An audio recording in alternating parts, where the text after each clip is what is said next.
اعوذ باللہ من الشیطان الرجیم بسم اللہ الرحمن الرحیم وَإِذْ قَالَ إِبْرَاهِيمُ رَبِّ أَرِنِي كَيْفَ تُحْيِي الْمَوْتَىٰ قَالَ أَوَلَمْ تُؤْمِنْ قَالَ بَلَىٰ وَلَٰكِنْ لِيَطْمَئِنَّ قَلْبِي قَالَ فَخُذْ أَرْبَعَةً مِّنَ الطَّيْرِ فَصُرْهُنَّ إِلَيْكَ ثُمَّ اجْعَلْ عَلَىٰ كُلِّ جَبَلٍ مِّنْهُنَّ جُزْءًا ثُمَّ ادْعُهُنَّ يَأْتِينَكَ سَعْيًا وَاعْلَمْ أَنَّ اللَّهَ عَزِيزٌ حَكِيمٌ۔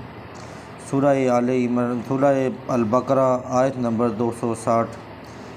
اللہ رب العزت نے اس آیہ مبارکہ میں حضرت ابراہیم علیہ السلام کے بارے میں بیان فرمایا کہ جب حضرت ابراہیم علیہ السلام نے اللہ رب العزت کی بارگاہ میں عرض کی کہ باری تعالیٰ میں دیکھنا چاہتا ہوں، میں مشاہدہ کرنا چاہتا ہوں کہ تو مردے کو کیسے زندہ کرتا ہے۔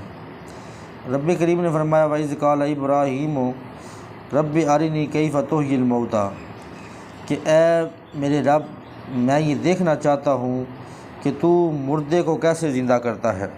قال اولم تؤمن، تو رب کریم نے فرمایا کہ اے ابراہیم کیا تو اس پہ ایمان نہیں رکھتا؟ تو حضرت ابراہیم علیہ السلام نے کہا کہ باری تعالیٰ کیوں نہیں، میں اس پہ پکا یقین رکھتا ہوں، لیکن میں صرف اپنے دل کو مطمئن کرنا چاہتا ہوں اور یہ مشاہدہ کرنا چاہتا ہوں کہ تو مردے کو کیسے زندہ کرتا ہے۔ علماء مفسرین نے اس کا واقعہ کچھ اس طرح بیان فرمایا ہے کہ انہوں نے کہا کہ حضرت ابراہیم علیہ السلام ایک سمندر کے کنارے گزر رہے تھے، وہاں پہ ایک پرندہ پڑا تھا مردار، لوگ اس کو مردار پڑا تھا، جب پانی آتا تو پانی کے ساتھ سمندر کے جاندار آتے اور اسے کھاتے، پھر پانی پیچھے چلا جاتا تو دوسرے پرندے آ کر اس کو کھانا شروع کر دیتے۔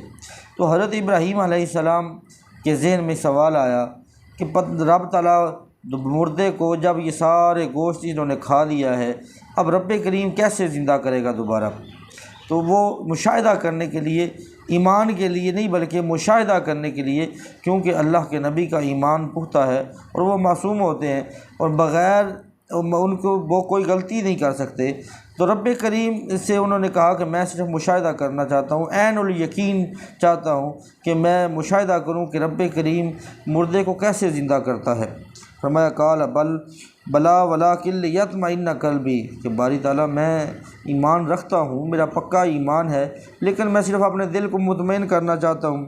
قال فخذ اربعۃ من الطیر، تو رب کریم نے فرمایا کہ اے ابراہیم 4 پرندے پکڑ کر فصرہن الیک، اور ان کو ذبح کر اور ان کے ٹکڑے ٹکڑے کر دے۔ اب ٹکڑے ٹکڑے کر کے ان کے گوشت فرمایا ثم اجعل علی کل جبل منہن جزءا، اب ان کا ایک ایک جز ایک ایک پہاڑ پہ گرا دے۔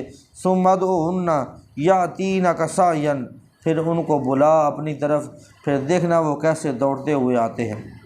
تو علماء مفسرین نے لکھا حضرت ابراہیم علیہ السلام نے 4 پرندے لیے، جس میں مرغ، کبوتر اور کوا، آپ نے یہ 4 پرندے لیے اور پرندے لے کر ان کو حضرت ابراہیم علیہ السلام نے ذبح کیا۔ اب ذبح کرنے کے بعد آپ نے ان کی گردنیں اپنے پاس رکھ لیں، گردنیں اپنے پاس رکھ کر اور ان کے ٹکڑے ٹکڑے کر دیے۔ ٹکڑے کرنے کے بعد حضرت ابراہیم علیہ السلام نے ان کو گوشت کو آپس میں ایک دوسرے سے ملا دیا، یعنی خلط ملط کر دیا۔ اب ان سارے پرندوں کے گوشت کو مکس کر کے ان کے کچھ حصہ ایک پہاڑ پہ گرا دیا، کچھ ایک پہاڑ پہ، کچھ ایک پہاڑ پہ۔ اب علماء مفسرین نے لکھا ہے، ایک روایت میں آتا ہے کہ آپ نے 7 پہاڑوں کی چوٹیوں پر ان کے مختلف حصے گرائے۔ بعض علماء نے لکھا ہے کہ 4 پہاڑیوں آپ نے 4 پہاڑیوں پر ان کے مختلف حصے گرائے، اور حصے گرانے کے بعد ان کے سر اپنے پاس رکھے، پھر ان کو اپنی طرف بلایا۔ جب ان کو بلایا تو وہ پرندوں کا گوشت، جو ہڈیاں وہ اکٹھی ہوئیں، پھر ان پر گوشت چڑھا، پھر وہ ساری اکٹھی ہو کر حضرت ابراہیم علیہ السلام کے پاس، بغیر سر کے حضرت ابراہیم علیہ السلام کے پاس آ گئی۔ اب کیونکہ سر حضرت ابراہیم علیہ السلام کے پاس تھے تو حضرت ابراہیم علیہ السلام نے پھر ان کی طرف سر کیے اور وہ سر دوبارہ ان کے ساتھ جڑ گئے اور وہ زندہ ہو گئے۔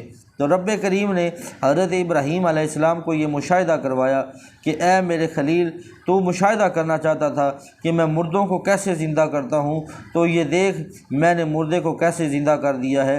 تیرے سامنے تو نے جانوروں کو ذبح کیا، جانداروں کو ذبح کر کے پھر ان کو گوشت کو آپس میں ملا دیا۔ اب پتہ نہیں چل رہا تھا کہ یہ کس کس کا گوشت ہے، اور سارے گوشت مکس کر کے پھر تو نے مختلف پہاڑوں پر گرائے۔ پھر تو نے جب انہیں بلایا یاتینک سعین، پھر جب تو نے ان کو بلایا تو وہ دوڑتے ہوئے تیرے پاس چلے آگے۔